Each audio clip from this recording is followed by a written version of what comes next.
Hello, everyone, and welcome to today's live webinar, Determination of Full, Partial, and Empty Capsid Ratios for Adeno-Associated Virus Analysis. I'm Christy Jewell of LabRoots, and I'll be your moderator for today's event. Today's educational web seminar is brought to you by LabRoots and sponsored by Sciex. For more information on our sponsor, please click on the Sciex logo at the left side of your screen. Now let's get started. I would like to remind everyone that today's event is interactive, and we encourage you to participate by submitting as many questions as you want at any time you want during the presentation. To do so, simply type them into the Ask a Question box and click Send. We will answer as many of your questions as we have time for at the end of the presentation.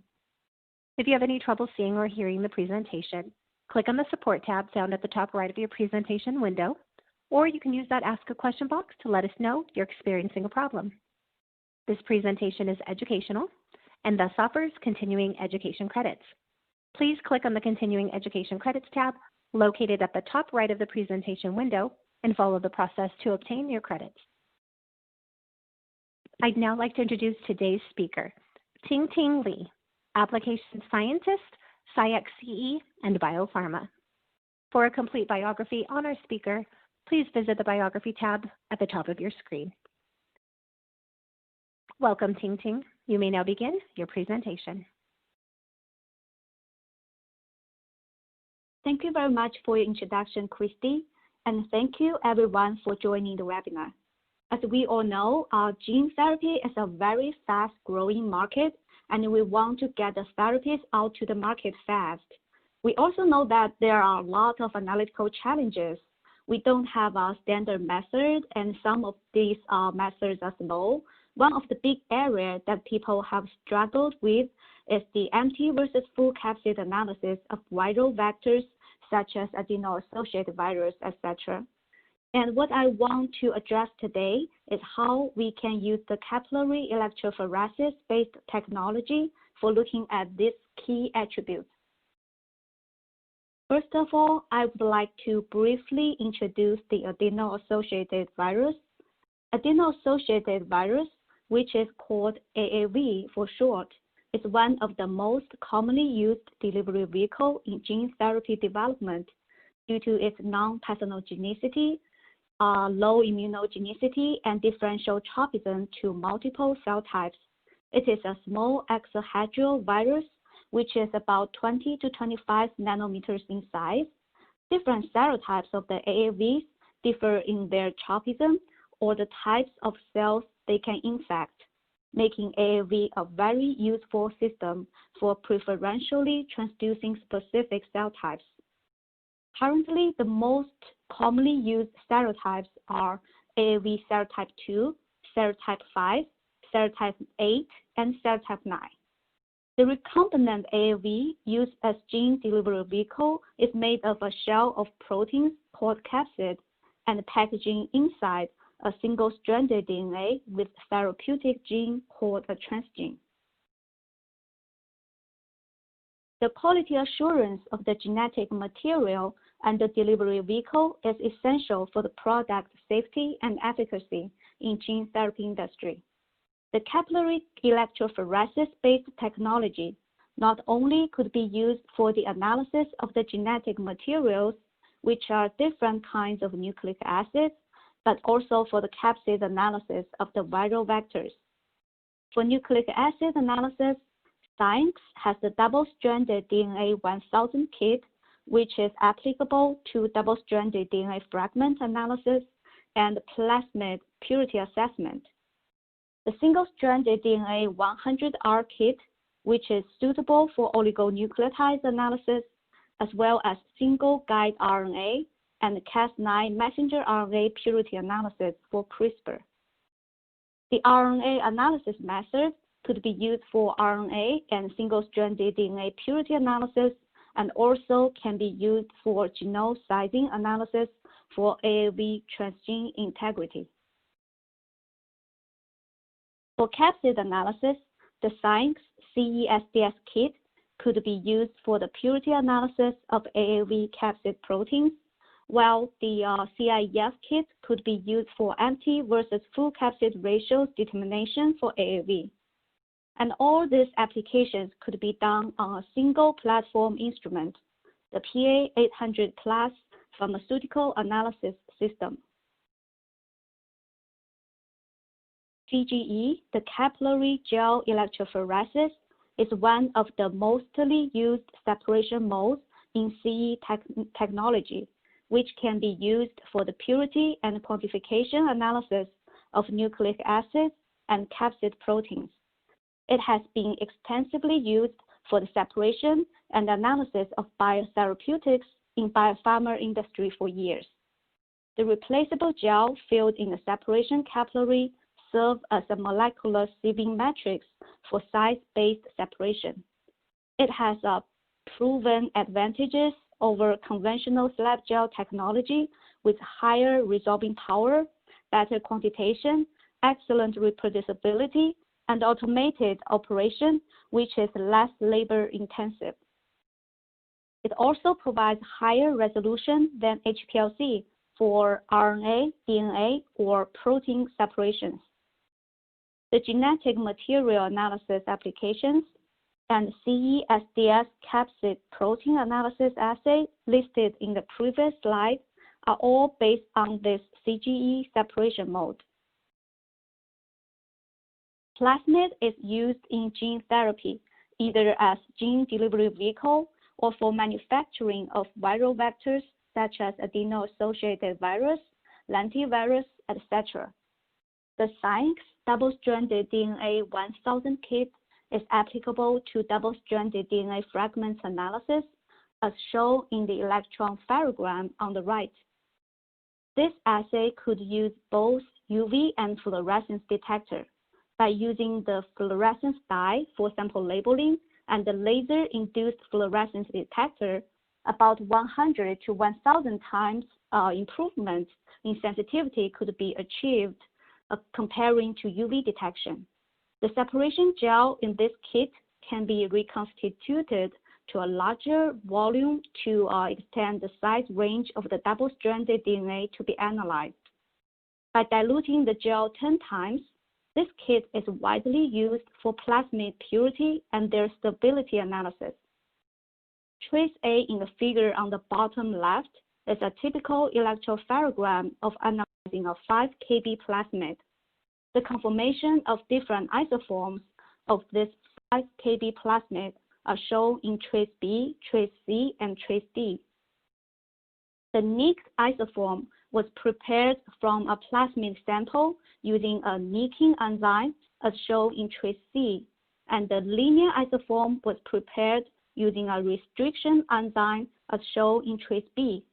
Trace D is the mixture of the untreated plasmid preparation, the linear and partially nicked plasmid preparation. From the results, we can clearly see that the linear form runs the fastest, followed by the supercoiled and the nicked isoforms. The data on the bottom right illustrates a plasmid stability monitoring study. A 10 kb plasmid was stressed at 40 degrees Celsius from week 0 to week 12, and then analyzed using the double-stranded DNA 1000 kit on P100 Plus Pharmaceutical Analysis System. Results in this figure indicate this method can show plasmid topology changes in which the supercoiled form decreased while open circular form increased over stress treatment.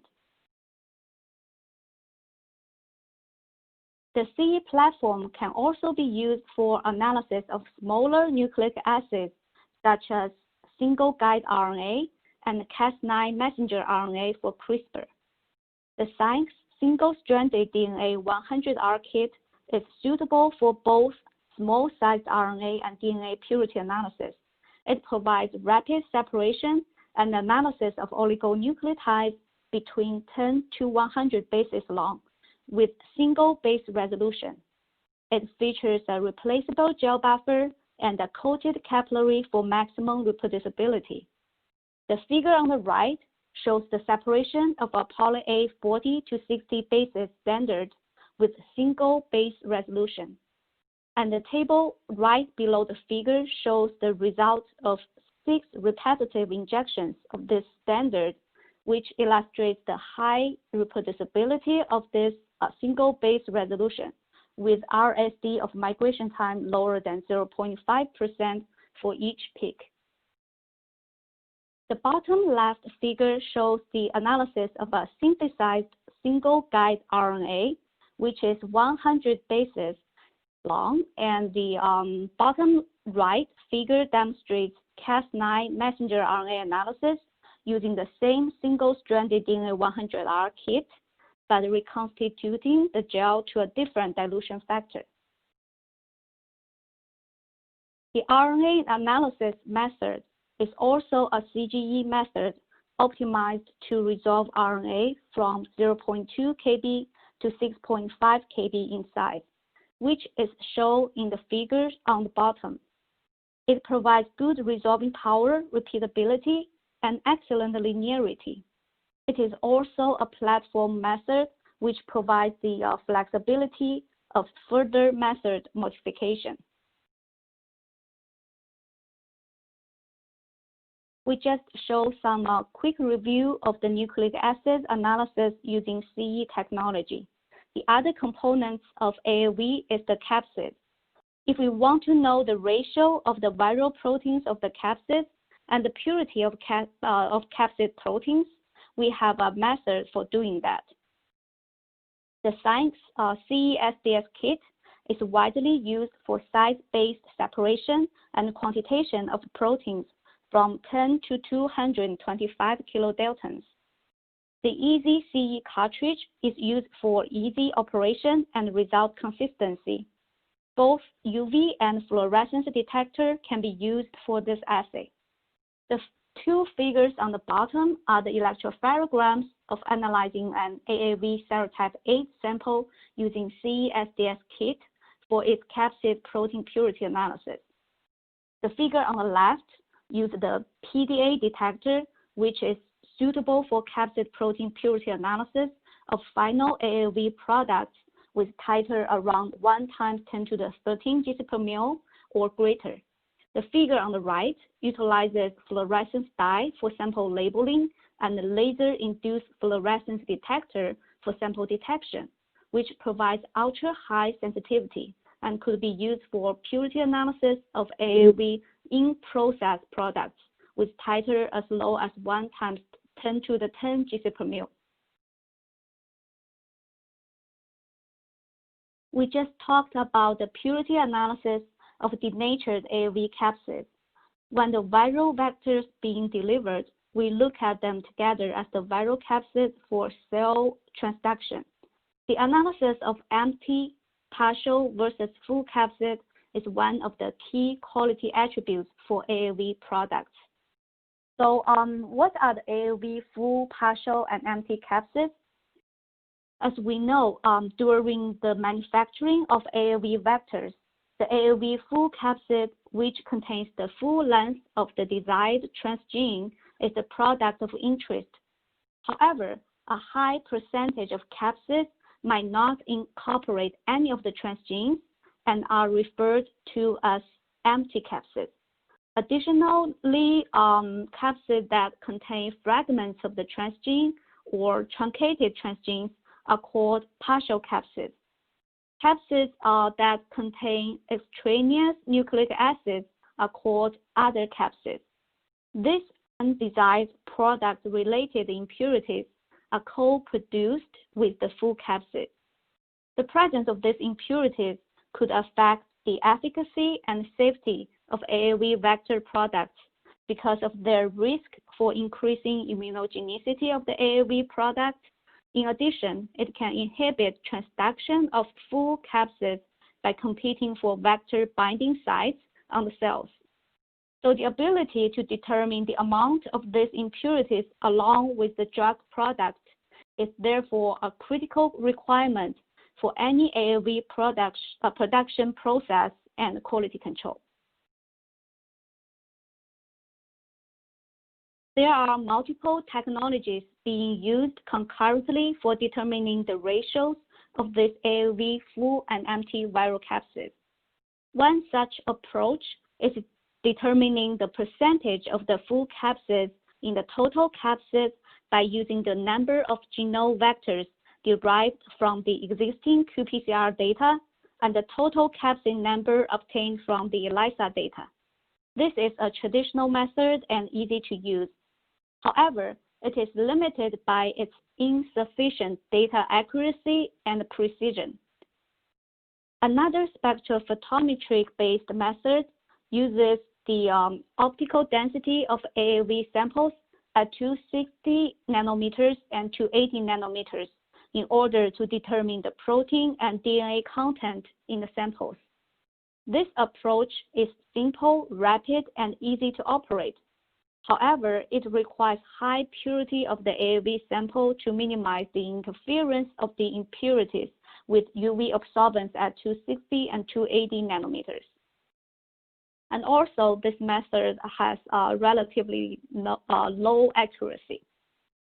One of the traditional approaches for empty versus full capsid determination is analytical ultracentrifugation. We call it AUC for short. This technology is capable to separate full, partial, and empty capsids, but it has several drawbacks such as large sample quantity requirement, high cost, the need of expert operators, etc., which make it difficult to be adopted as a QC release assay. The electron microscopy is another often used technology in the industry. It could reliably count the full and empty particles as a population. However, it is very difficult to distinguish the partial capsids, and it is too time-consuming for data analysis and not suitable for QC usage. The ion exchange chromatography is also used for quantitative determination of AAV full and empty capsids. However, the full and empty capsids are usually not well resolved, and of course, it could not distinguish partial capsids from full and empty peaks. It requires a large amount of samples, and the method is serotype dependent.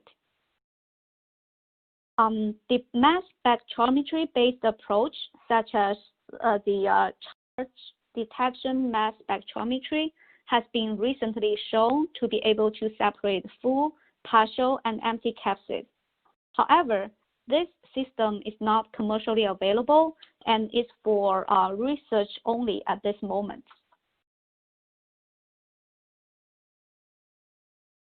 Knowing that these traditional methodologies have their own set of challenges and therefore drive a need for a technique which is faster, easier to perform, robust, and reliable for separation and quantitation of these AAV products-related impurities.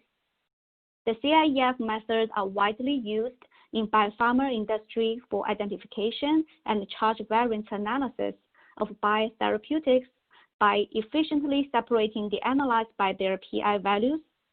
For AAV full and empty capsids, the full capsids have lower PI values than the empty capsids due to the negative charges contributed from the single-stranded DNA encapsulated inside the filled capsid. Therefore, the cIEF approach could be established to separate the filled capsids and their undesired product-related impurities by taking advantage of their different PI numbers. On the right is the screenshot of a technical note released by Sciex recently using cIEF method for AAV full and empty determination. Here is the workflow of this cIEF method for AAV empty versus full capsid analysis. AAV sample is mixed with master mix solution, which contains ampholytes, urea cIEF gel, cathodic stabilizer, anodic stabilizer, and PI markers.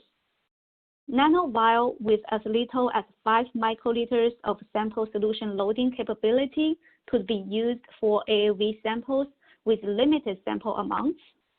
And a certain ratio of narrow pH range ampholytes could be used in the mass control solution for optimal separation of the capsid.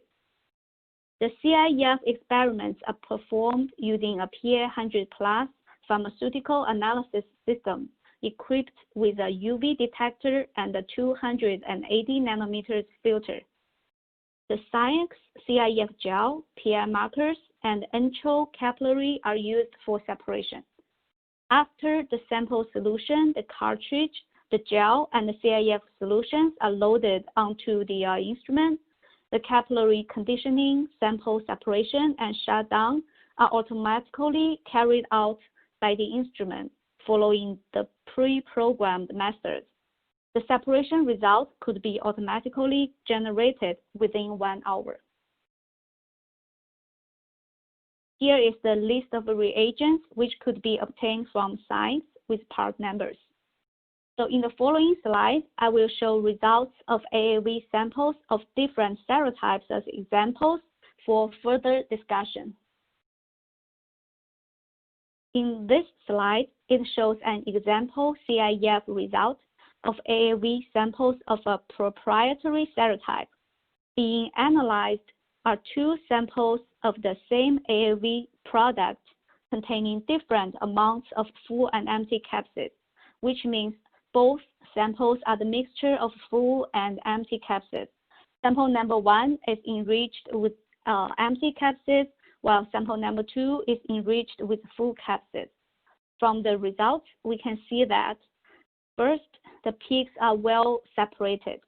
The cIEF profiles of the 2 AAV samples are shown between PI markers 7.0 and 10.0. The empty capsid peaks appear at higher PI value, while the full capsid peaks are at lower PI value. Meanwhile, some possible partial capsid peaks appear to sit between those empty and full capsid peaks because of their moderate PI values. The PI difference between the full and empty capsid is calculated through the 32-carat software to be 0.4 pH unit for this set of samples. Secondly, the relative intensity of the full and empty peaks of sample number 1 and sample number 2 are correlated with what we expected, which means sample number 1, which is the empty capsid-enriched sample, has higher intensity of empty capsid peak, while sample number 2, which is full capsid-enriched sample, has higher intensity of full capsid peaks. Also, the cIEF profiles of these 2 samples are consistent with those profiles obtained by analytical ultracentrifugation AUC technology.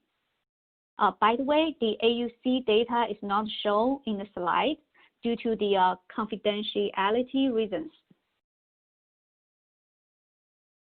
Similar to the AAV sample set discussed in the previous slide, another set of 2 AAV serotype 8 samples shown in this slide are also 2 samples of the same AAV product containing different amounts of full and empty capsids. The black traces are the AAV serotype 8 sample with enriched empty capsids, while the pink traces are the AAV 8 sample with enriched full capsids. In the figure on the left is the separation using the commonly used wide pH range amphilytes.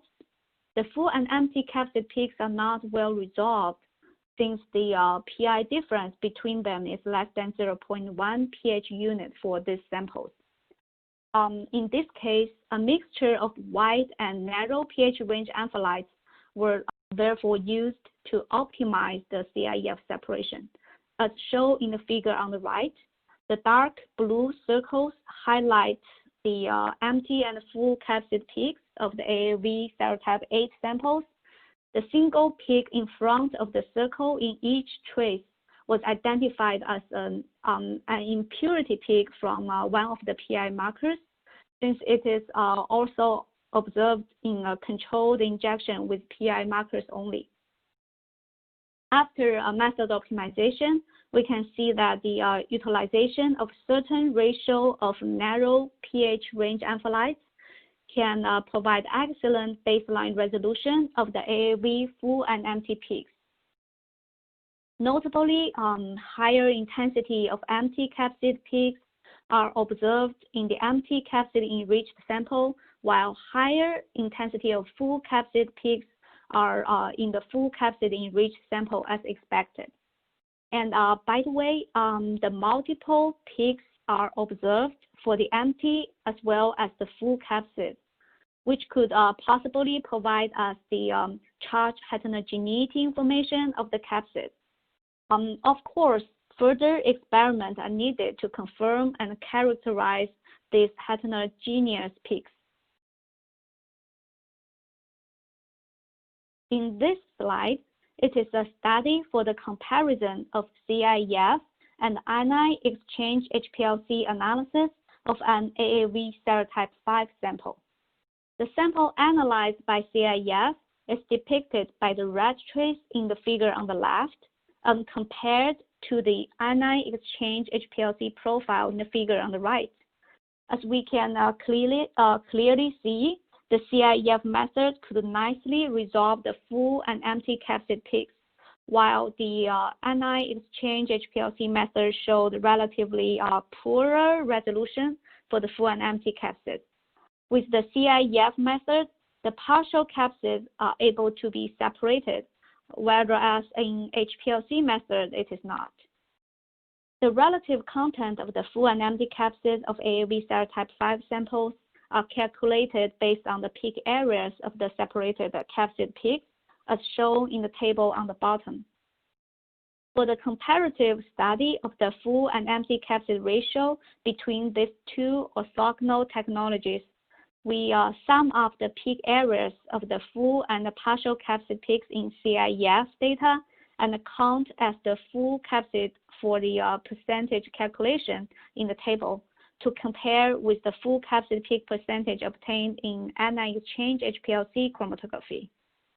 So the results demonstrate that the ratio of the full and empty capsids determined by cIEF correlates well with the that of the anion exchange HPLC method. It is worth noting that the PI values of the AAV capsid peaks can be quantitatively determined based on the calibration curve of the spiked-in PI markers. So in this table, there are some different AAV samples we analyzed in our lab, which show distinct PI value and also the full and empty profiles. For example, the PI value of the AAV Serotype 8 sample is approximately 7.1, while the PI of the AAV samples with proprietary serotype is about 9.0. And also, they have totally different full and empty profiles. These results demonstrate that the PI values and together with the profiles of the AAVs could be potentially used for identification of different AAV vectors with different serotypes or different single-stranded DNA payloads. In conclusion, the cIEF-based platform method is with the capability of method optimization for optimal separation of full, partial, and empty capsids for AAV samples. The PI value can be determined, and together with the separation profile, it can be used for potential AAV identification. It has good data correlation of full and empty capsid ratio with orthogonal technologies such as anion exchange HPLC. It provides a robust, highly accurate, simple, and rapid AAV full, partial, and empty particle characterization with low amount sample requirement.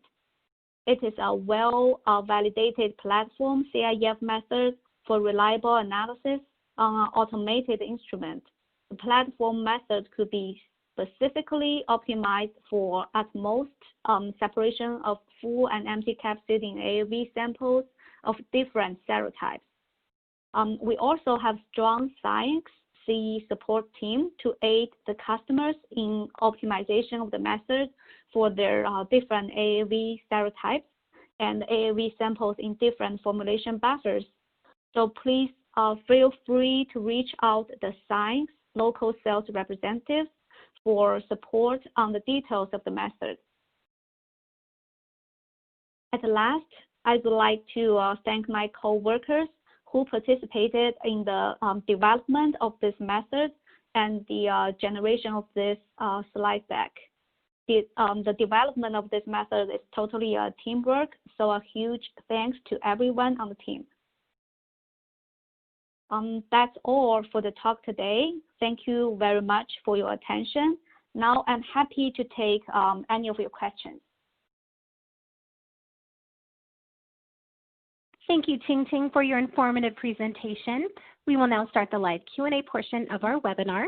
Now to our audience, if you have any questions you'd like to ask, please do so now. Just click on that Ask a Question box located on the far left of your screen, and we will answer as many of your questions as we have time for.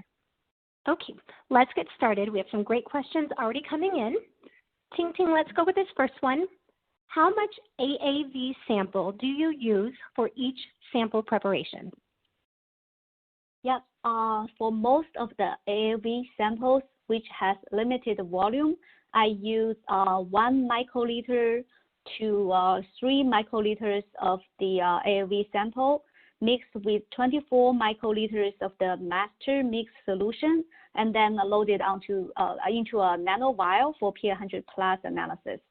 For some samples with sufficient sample volume, we use more. We can use like 10 microliters of the sample with 240 microliters of the master mix solution and loaded 100 microliters of them into the normal sample vial insert for into the instrument for analysis.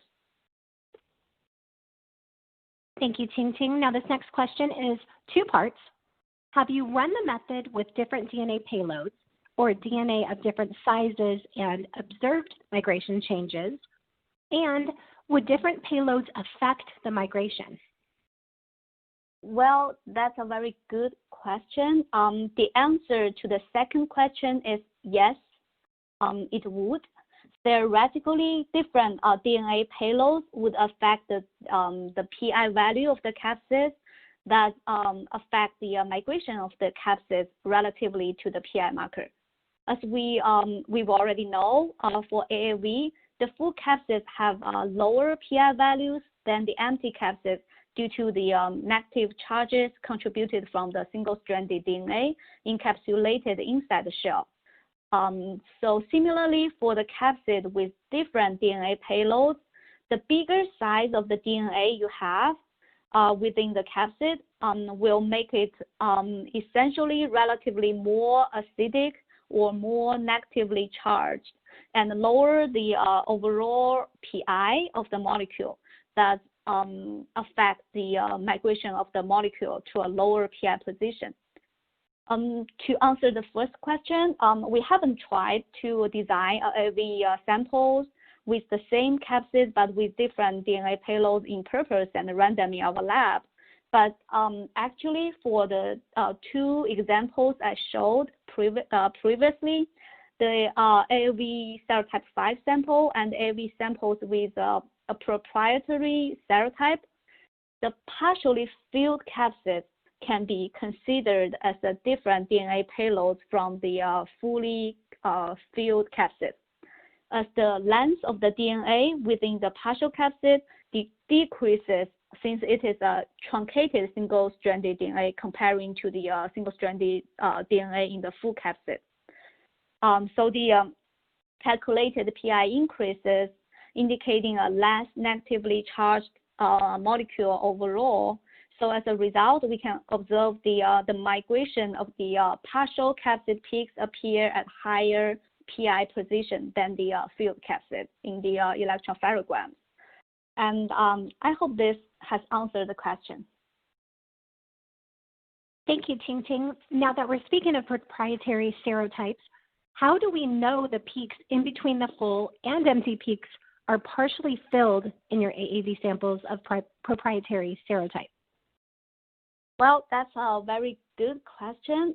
We labeled the peaks between the full and empty peaks in the AAV samples of proprietary serotype as possible partial field capsid. Firstly, the peak profile obtained from the cIEF correlates well with those from the analytical ultracentrifugation analysis of the same set of samples, which has a full peak, empty peak, and a wide bump of partially filled peak in between. So similar observation for the profile of the AAV serotype 5 sample. Secondly, if there is any partially capsid existing in the sample, it should appear in between the full and empty capsid peaks in cIEF separation due to its moderate PI value. So from the AUC result, we confirmed that there are certain amounts of partial capsid in the samples. So we label the peaks with moderate PI values in cIEF as partial capsid peaks. Thirdly, the peak ratios of these samples in cIEF compare well to the results of the orthogonal technologies. Of course, more experiments could be done to identify the peaks. For example, fractions could be collected and then analyzed and confirmed by other technologies such as AUC, charge detection mass spectrometry, etc. We could also run the genome integrity assay, which can characterize the single-strand DNA integrity in the AAV capsid by sizing using the same sample to confirm the existence and quantification of the partial field capsid in these samples. Thank you, Tingting. The HPLC method used in my company for AAV purification is cation exchange. But why do you use anion exchange chromatography in your work? That is a great question. We use anion exchange HPLC in our experiments because the pH of the mobile phase we use is 9.0, which is above the PI of empty capsid of the AAV serotype 5 sample, which make the AAV capsid, including full, partial, and empty capsids, are all negatively charged. So we use anion exchange chromatography for the separation of the AAV 5 sample. Of course, on the contrary, when the pH of your mobile phase is below the PI of AAV full capsid, then all the AAV capsid in your sample, including full, partial, and empty, are positively charged. Then it will favoring the selection of the cation exchange HPLC separation. Thank you, Tingting. Now we have time for one more question, but I do want to remind our audience that those questions we were unable to answer live today, and those questions that come in during our on-demand period will be answered via the email address they provided at the time of registration. Okay, our final question is also two parts. Do you use urea in the cIEF method? And will the urea disassemble the capsid since it is a degrading condition? That's a good question. The answer is yes. We do use urea in the cIEF method. The urea is one of the commonly used solubilizer to prevent sample aggregation, especially when it reaches its PI for cIEF method. The concentration of urea used in this method is optimized for the best result. Actually, the possibility of AAV capsid disassembled by urea has been considered at the beginning of our method development, according to the results of a publication search we did with up to 55 degrees C and 3 molar of urea. The AAV capsid structure still remain non-disrupted. With up to 55 degrees Celsius and 5 molar of urea, it can induce the partial DNA exposure with partial denaturation of the capsid.